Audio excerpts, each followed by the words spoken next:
Hi, I'm Steve Higgins. I'm 30 years old and I'm an English instructor at Lewis and Clark Community College in Godfrey, Illinois.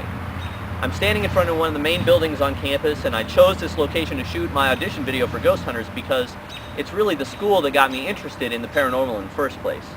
The school has a very rich history. It was founded in the early 1800s as a women's college, and over the years it's accumulated a number of ghost stories. Supposedly, one of the headmistresses for the school, Harriet Haskell, still haunts the halls of the school to this very day.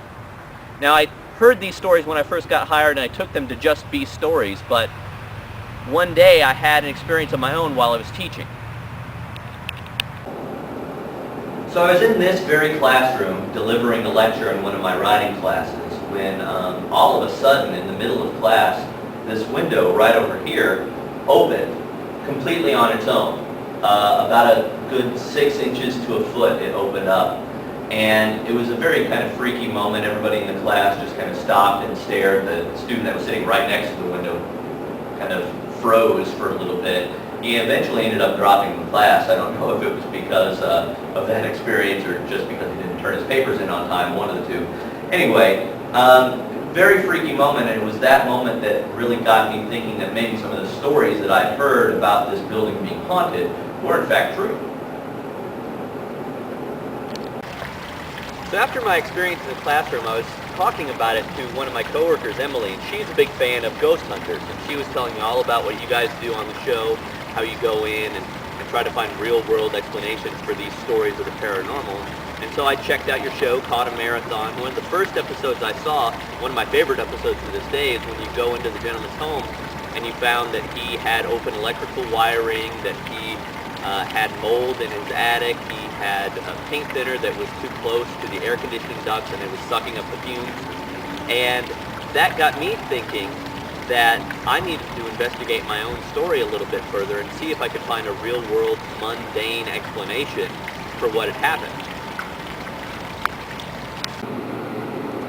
So it turns out, after I did some investigating, that in both sides of the window frame there are these metal chains that lead down into the window frame to weights that counterbalance the weight of the window, so that if you just very lightly touch